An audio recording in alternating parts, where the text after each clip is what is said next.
मंजिल मिले ना मिले ये तो मुकद्दर की बात है कि मंजिल मिले ना मिले ये तो मुकद्दर की बात है, लेकिन हम कोशिश भी ना करें ये तो गलत बात है। हेलो मेरे प्यारे स्टूडेंट, स्वागत है आप सभी का आपके favourite YouTube channel smart student with Shraddha में। मैं आप सभी का स्वागत करती हूँ। तो आज के इस वीडियो में मैं आप लोग के लिए लेकर के आई हूँ कक्षा 10 इंग्लिश के पेपर को, जो कि लगातार मैं आप लोग को मॉडल पेपर को प्रोवाइड कर रही हूँ। तो आज के इस वीडियो में हम देखेंगे इंग्लिश के मॉडल पेपर को, इंग्लिश का पेपर जो कि होने वाला है आपके 7 मार्च को। अब देखो, ये रियल पेपर नहीं है, क्योंकि रियल पेपर आपको कोई भी नहीं दे सकता। सारे लोग केवल मॉडल पेपर ही देंगे, जिसके तरीके से आपके एग्जाम में आ सकते हैं। तो चलिए बिना देर करते हुए आज के इस वीडियो को शुरू करते हैं। हम क्या देखेंगे? हम देखने वाले हैं सब्जेक्ट इंग्लिश के मॉडल पेपर को, जिसके लिए मैक्सिमम मार्क्स आपके पास रहेंगे 70 अंक का, और पेपर है हमारा क्लास 10th का। टाइम का मतलब है समय मिलेगा आपके लिए 3 घंटे 15 मिनट का, और जो ये 15 मिनट रहेंगे ये आपको पेपर पढ़ने के लिए रहेंगे, और जो 3 घंटे रहेंगे ये पेपर को सॉल्व करने के लिए रहेंगे। तो कुछ जनरल इंस्ट्रक्शंस यानी कि सामान्य कुछ निर्देश भी आप लोग के लिए दिए रहेंगे, जिसके बारे में आपको पढ़ना जरूरी है। तो सबसे पहला इंस्ट्रक्शन क्या है कि first 15 minutes are allot to the candidates for reading the question paper. आरंभ के जो 15 मिनट है ये विद्यार्थियों को प्रश्न पत्र पढ़ने के लिए निर्धारित है। All questions are compulsory. सारे प्रश्न करना अनिवार्य है, सारे प्रश्न करना जरूरी है। Marks indicated against each question. जितने नंबर का प्रश्न रहेगा उतने नंबर उस प्रश्न के आगे पहले ही दे दिए रहेंगे। तो सबसे पहला है हमारा सेक्शन ए, जिसमें कि हमें मिलेंगे मल्टीपल चॉइस क्वेश्चंस को, और जैसा कि निर्देश में बताया है कि इसके नंबर पहले ही दे दिए रहेंगे। तो जो मल्टीपल चॉइस क्वेश्चन है हमारा, ये होने वाले हैं हमारे 20 नंबर के, और इसमें रहेंगे 20 क्वेश्चंस। तो सबसे पहला क्वेश्चन हमारा क्या है? What did Annie write in her last essay? Any ने अपने अंतिम ईजे में क्या लिखा था? पहला वाला है ए पोयम, एक कविता लिखी थी। ए फनी पोयम, एक हास्य कविता लिखी थी। ए जोक, एक मजाक लिखा था। या फिर ए पैराग्राफ, एक पैराग्राफ लिखा था। तो अगर आपने चैप्टर पढ़ा होगा तो आपको पता होगा कि अन्नी ने अपने डायरी में क्या लिखा था। इसके बाद सेकेंड क्वेश्चन है what was Annie's diary name? Any के डायरी का क्या नाम था? पहला है किटेन, किटेन नाम था। या फिर बी वाला है कैटी, कैटी नाम था। सी वाला है किटी, किटी नाम था। या फिर डी वाला है उसका नाम ही, जो कि है एनी नाम था। तो ये लोग भी अगर आप लोगों ने पढ़ा होगा तो आपको पता होगा कि एनी की डायरी का क्या नाम था। इसके बाद अगला तीसरा क्वेश्चन है आप लोग के सामने, how many siblings did any have? Siblings, any के पास कितने सिबलिंग्स थे, यानी कि कितने भाई बहन थे? ए वाला ऑप्शन है हमारे पास 1, बी वाला है 2, सी वाला है 3 और डी वाला है 4। यानी कि एनी के पास कुल कितने सिबलिंग्स थे? 1, 2, 3 या फिर 4। तो ये आप लोग को पता ही होगा। फटाफट से कमेंट बॉक्स में बता दीजिए तो आप लोग इसका आंसर। इसके बाद अगला चौथा वाला क्वेश्चन है आप लोग के सामने, लैंचो वाज, लैंचो क्या था? लैंचो एक किसान था। पहला ऑप्शन है फार्मर, या फिर दूसरा है लेबरर था। सी वाला है वर्कर था, या फिर डी वाला है टीचर था। तो लेंचो क्या था? लेंचो तो एक फार्मर था ना, वो लेबरर, टीचर और वर्कर कुछ भी नहीं था। देखो यहाँ पर मैं आप लोग को पेपर सॉल्व नहीं करवा रही हूँ, केवल पेपर को प्रोवाइड कर रही हूँ। तो आप लोग जल्दी से पेपर को देख लीजिए, जितने क्वेश्चंस आते हैं लिख करके उसकी प्रैक्टिस कर लीजिए। इसके बाद अगला 5वां क्वेश्चन है, लैंचो compared the large rain drops with. लैंचो ने वर्षा की लंबी बूंदों को, बड़ी बूंदों को किसके साथ में तुलना किया, किस चीज के साथ में तुलना किया। ये वाला है न्यू कॉइन्स, नए सिक्कों से। बी वाला है सिल्वर कॉइन्स, चांदी के सिक्कों से। सी वाला है डायमंड यानी कि हीरे के समान। और डी वाला है पियर्स के समान। इसके बाद 6वां प्रश्न है, हु हेल्प लैंचो। लैंचो की हेल्प किसने किया। ये जो डॉटेड लाइन है यहाँ पे हम हु को कंसीडर कर सकते हैं कि लैंचो की सहायता किसने की। सबसे पहला है गॉड ने, बी वाला है ही चिल्ड्रेन, उसके बच्चों ने। सी वाला है हिज वाइफ, उसकी पत्नी ने। या फिर डी वाला है द पोस्ट मास्टर ने। एक ही चैप्टर से कितने सारे क्वेश्चन आए हुए हैं। इसके बाद अगला 7वां वाला है the lesson his first flight is about a. जो लेसन है, जो पाठ है, हिज फर्स्ट फ्लाइट, उसका पहला फ्लाइट, ये किसके बारे में है। ए पिजन, एक कबूतर के बारे में। ए पैरट, एक तोते के बारे में। ए पायलट, एक पायलट के बारे में। या फिर ए सीगल, एक सीगल के बारे में। तो आपने चैप्टर पढ़ा होगा तो आपको पता होगा। इसके बाद अगला 8वां वाला क्वेश्चन है, what are the bakers known in Goa.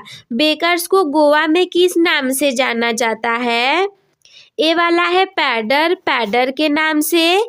B वाला है पार्टुगीज के नाम से। सी वाला है बेकर के नाम से। और डी वाला है पीकर के नाम से। तो जो भी इसका आंसर राइट होगा वो आप कमेंट बॉक्स में बता देंगे। इसके बाद 9वां वाला है, व्हाट कॉल्ड कबाई। कबाई किसे कहते हैं। ए वाला है बेकर्स बम्बू, बेकर के बम्बू को यानी कि बेकर के बांस को। बी है बेकर्स बास्केट, बेकर के बास्केट को। सी है बेकर्स ब्रेड, बेकर के ब्रेड को। या फिर बेकर्स ड्रेस, बेकर के कपड़े को। तो जिसे भी कबाई कहा जाता है उसे आप लोग फटाफट से कमेंट बॉक्स में आंसर बता देंगे। इसके बाद 10वां वाला क्वेश्चन है आप लोग के सामने, Korg is a country. Korg किस चीज का कंट्री है, बीच में डॉटेड भी है। पहला है ब्रेड, कॉर्ग ब्रेड का कंट्री है। या फिर बी वाला है टी, एक चाय की कंट्री है। सी वाला है ग्रीन कंट्री है। या फिर डी वाला है कॉफी कंट्री है। इसके बाद अगला 11वां क्वेश्चन है, where is Coorg situated. Coorg कहाँ पे स्थित है। पहला है आंध्र प्रदेश में। या फिर दूसरा है कर्नाटका यानी कि कर्नाटक में। सी वाला है मैसूर में। या फिर डी है महाराष्ट्र में। कहाँ पे सिचुएटेड है। इसके बाद अगला 12वां क्वेश्चन है आप लोग के सामने, who is the writer of dust of snow. Dust of snow जो चैप्टर है उसके राइटर कौन है। पहला है रॉबर्ट ली फ्रॉस्ट है। या फिर बी वाला है रॉबर्ट फ्रॉस्ट है। सी है लेस्ली नॉरिस है। या फिर डी है कैरोलिन है।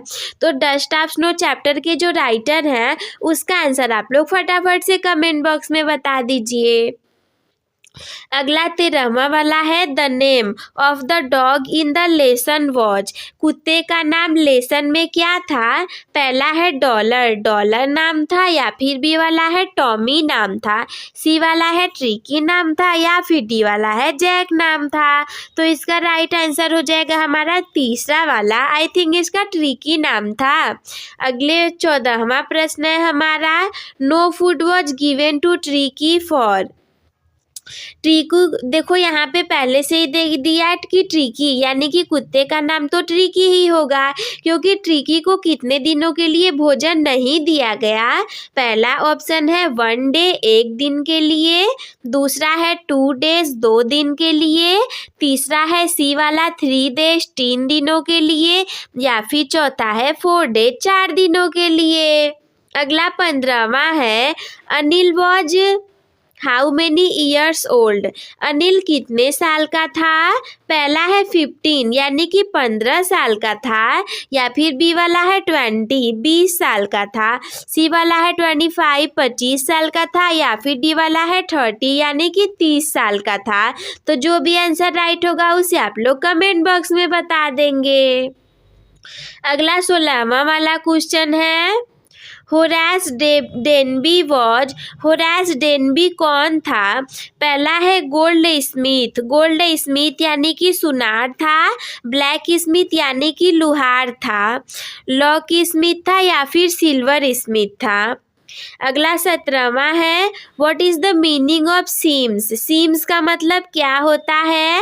ए वाला है अपीयर्स, बी है इनफैक्ट, सी है टैलेंट और डी है प्रोसीड। तो आई थिंक सीम्स का मतलब होता है दिखाई देना, तो इसका राइट आंसर ए वाला होना चाहिए अपीयर्स। इसके बाद 18वां क्वेश्चन है आप लोग के सामने which of the following word is misspelled. कौन सा इसमें से वर्ड है जिसकी स्पेलिंग में मिस्टेक है। पहला है मिलिट्री, डी है टेम्परेरी, सी है ऑर्डिनरी और डी है सेंचुरी। तो जो भी इसमें मिसप्रिंटिंग वर्ड होगा वो आप लोग बता देंगे। अगला 19वां है some people say that world will end इन।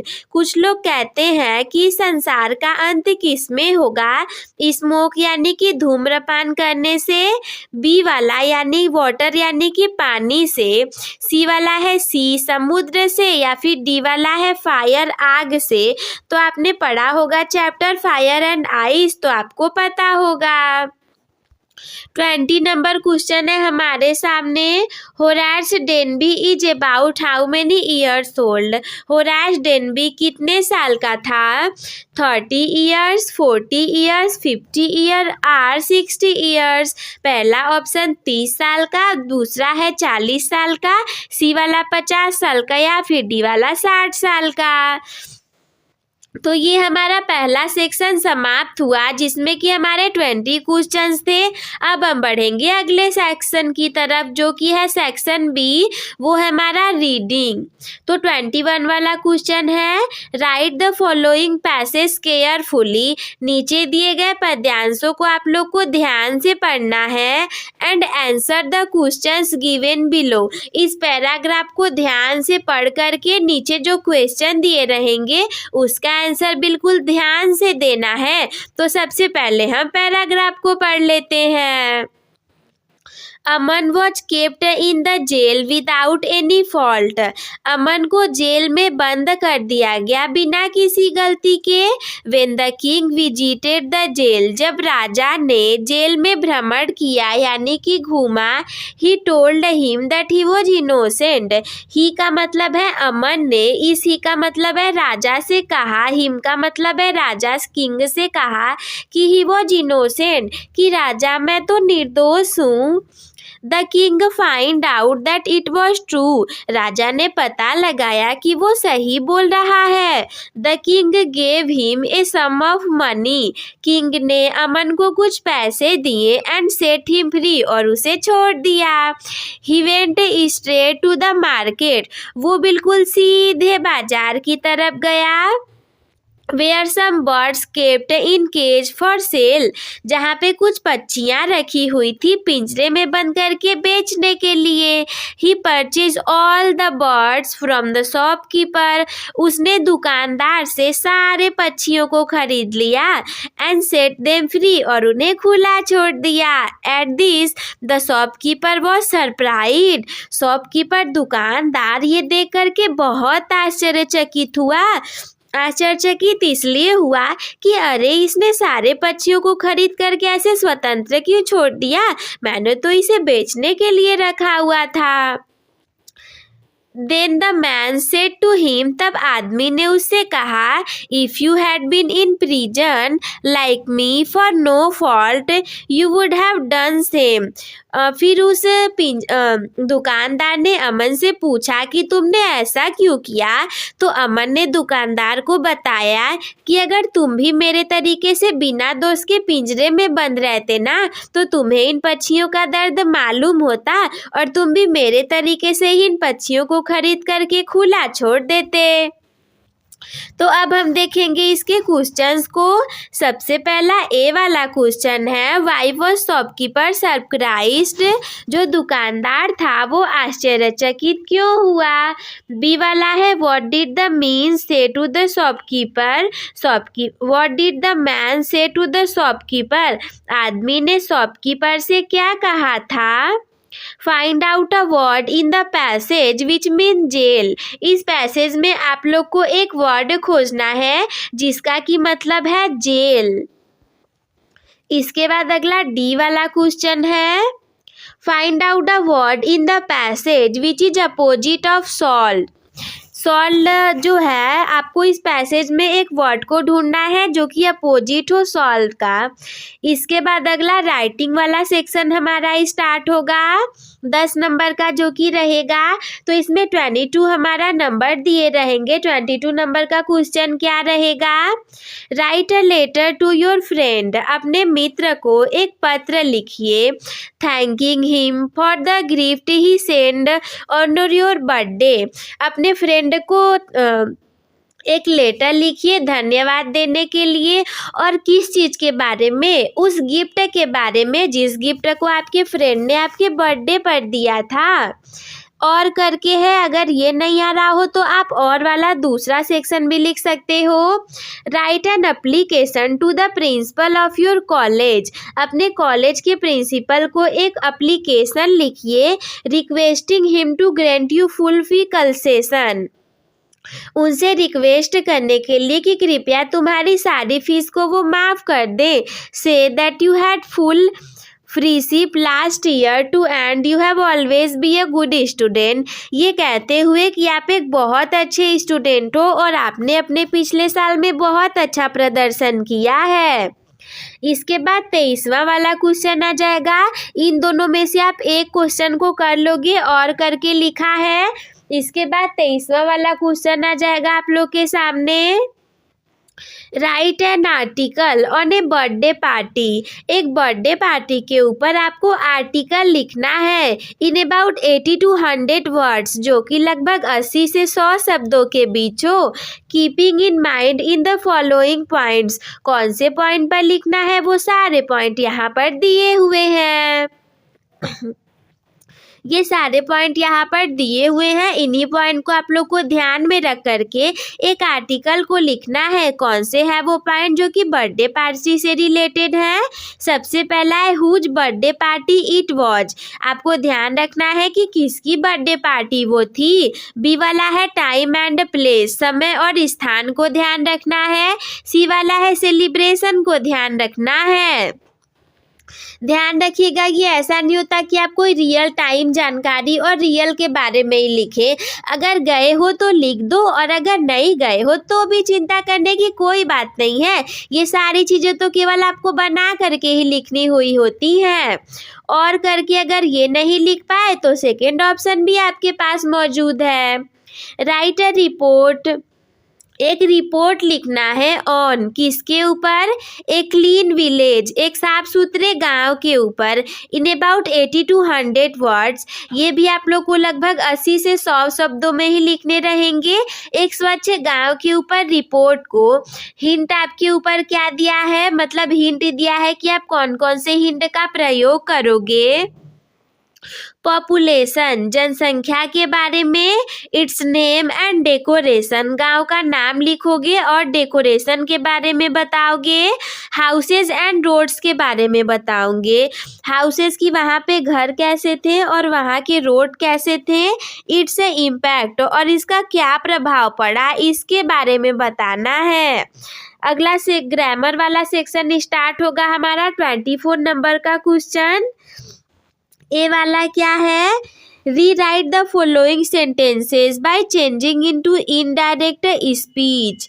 ये जो आपके सामने सेंटेंस दिया हुआ है, इसी सेंटेंस को आपको फिर से लिखना है, लेकिन ध्यान देना है कि सेम टू सेम नहीं लिखना। ये हमारे डायरेक्ट स्पीच में दिया है, इसे आप इनडायरेक्ट स्पीच में चेंज करके लिख दोगे। तो पहला क्या दिया है, the boy said to me comma inverted comma he is eating cake. Boy ने मुझसे कहा कि वो केक खा रहा है।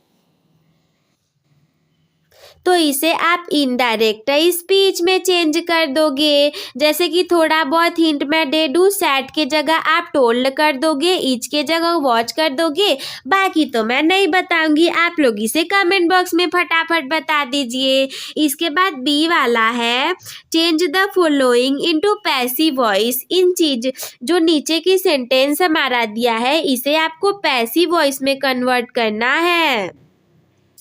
तो कौन सा सेंटेंस है आप लोग के सामने, he plays football in the evening.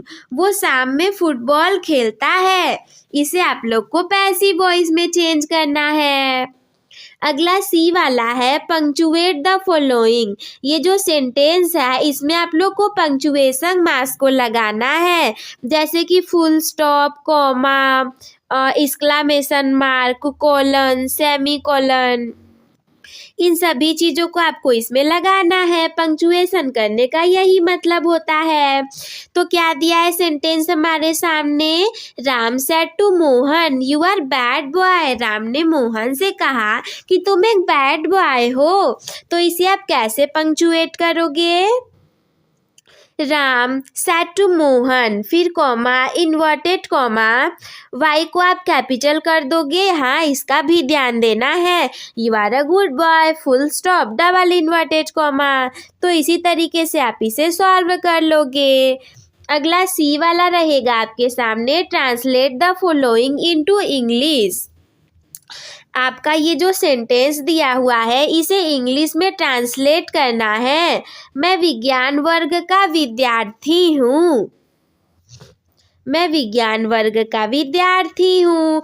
I am a student of science. आप ऐसे लिख सकते हो, science stream, I am a student of science stream. देखो, एग्जामिनर पूरा तो नहीं पढ़ेगा, ठीक है, आप लोग को सारी चीज़ें नहीं आती होंगी, पर जितना भी ट्रांसलेशन आता होगा उतना भी लिख दो। मुझे गणित और विज्ञान में रुचि है। I like math and science. मेरी माता जी मुझे ये विषय घर पर पढ़ाती हैं। My mother teaches me this subject at home. मैं वैज्ञानिक बनना चाहता हूँ। I want to be a scientist. हम सभी को आत्मनिर्भर बनना चाहिए। We should be self independent. तो ये सारी चीज़ें हो गई। अगला रह गए हमारे लिटरेचर सेक्शन से, जो कि रहेगा 20 मार्क्स का। और 25 नंबर क्वेश्चन क्या है, answer the following questions in about 30 to 40 words. ये दिए हुए क्वेश्चंस को आप लोग को 30 से 40 वर्डों में लिखना है। ए वाला क्वेश्चन है, हु वॉज लैंचो। लैंचो कौन था। What were his main problem. उसकी प्रमुख समस्या क्या थी। तो अगर आपने चैप्टर पढ़ा होगा तब तो आपको पता ही होगा। और करके लिखा है कि अगर ये वाला क्वेश्चन इतना सिंपल आप लोग को नहीं पता हो, तो और करके सेकेंड क्वेश्चन भी है आपके सामने, आप उसे भी लिख सकते हो। Why does Anne want to write in diary. Why does Anne want to write a diary. Anne एक डायरी क्यों लिखना चाहती थी, क्यों लिखती है। सेकेंड है, व्हाट इज कबाई हु वोर इट। कबाई क्या था, उसे किसने लिया था या पहना था, नहीं पता। तो और करके सेकेंड क्वेश्चन भी है, who look oath that day. Oath को किसने देखा उस दिन। हु टुक किसने लिया। इसके बाद 26 नंबर का क्वेश्चन आएगा आप लोग के सामने। कौन सा वाला? Answer any one of the following in about 60 words. मतलब नीचे दिए गए प्रश्नों में से किसी एक प्रश्न का उत्तर देना है, वो भी लगभग 60 शब्दों में। Right the character sketch of लैंचो। लैंचो का चरित्र चित्रण लिखना है। चरित्र चित्रण का मतलब ये है कि लैंचो कैसा था, वो क्या था, उसकी क्या विशेषता थी, ये सब लिख देना है। अगला बी वाला है। What does Nelson Mandela said about courage and hate. Nelson Mandela ने साहस और घृणा के बारे में क्या कहा था? और करके अगला 27वां क्वेश्चन भी है। Right 4 line of any poem prescribed in your syllabus.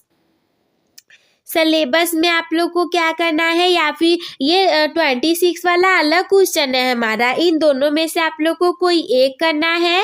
इसके बाद 27 है, आपको अपने किताब में दी हुई किसी कविता को लिखना है।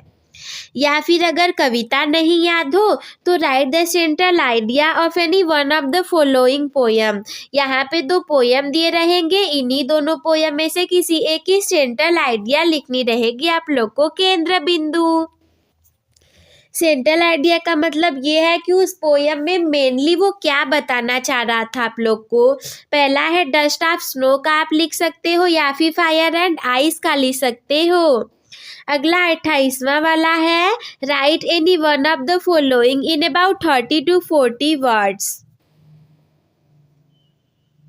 इन दोनों नीचे जो क्वेश्चन दिए रहेंगे उसमें से आप लोग को किसी एक क्वेश्चन को सॉल्व करना है, वो भी 30 से 40 वर्ड में, यानी कि short answer type question. Why was Mr Herriot shocked at Tricki's appearance. Mr Herriot क्यों आश्चर्यचकित हो गए, ट्रिकी ऐसा क्यों दिखाई दे रहा था, ट्रिकी कैसा दिख रहा था, और क्यों मिस्टर हैरिड उसे देख करके आश्चर्यचकित हो गए। अगला बी वाला है। Why did Fowler went to meet Ausable, why was his disappointed. Fowler क्यों मिलना चाहता था ओसेबल से, और वो डिसअपॉइंटेड निराश क्यों था। अगला 29 लास्ट क्वेश्चन है आप लोग के सामने। Any one of the following in about 60 words describe Mr Pumphrey's love worry for Tricki. Mr Pumphrey के प्यार के बारे में बताना है, ट्रिकी के बारे में उनको जो चिंता थी उसके बारे में भी बताना है। दोनों में से कोई एक करना है। अगर ए नहीं आ रहा हो तो बी वाला कर सकते हो। Give a character sketch of Ausable. Ausable के कैरेक्टर स्केच चरित्र चित्रण कर सकते हो। तो ये हो गई मेरी पूरी वीडियो। आई होप कि आप सभी लोग को समझ में आ गया होगा। तो मुझे पूरा भरोसा है कि आप लोग को ये वीडियो बहुत अच्छी लगी होगी। तो लाइक का टारगेट हमारे केवल और केवल 100 लाइक्स का है, तो आप लोग जल्दी से पूरा करवा दीजिए। और अपने टॉपर बनने की जर्नी एक टॉपर के साथ शुरू करने के लिए चैनल को सब्सक्राइब करना ना भूलें। अपने दोस्तों के साथ भी शेयर कर दीजिएगा ताकि ये ज़्यादा से ज़्यादा लोगों तक फैल सके। और अगर कोई भी डाउट आपके मन में हो तो हमसे कमेंट बॉक्स में पूछना ना भूलें। वीडियो देखने के लिए धन्यवाद। Love you all. Take care. Bye bye. Keep smile.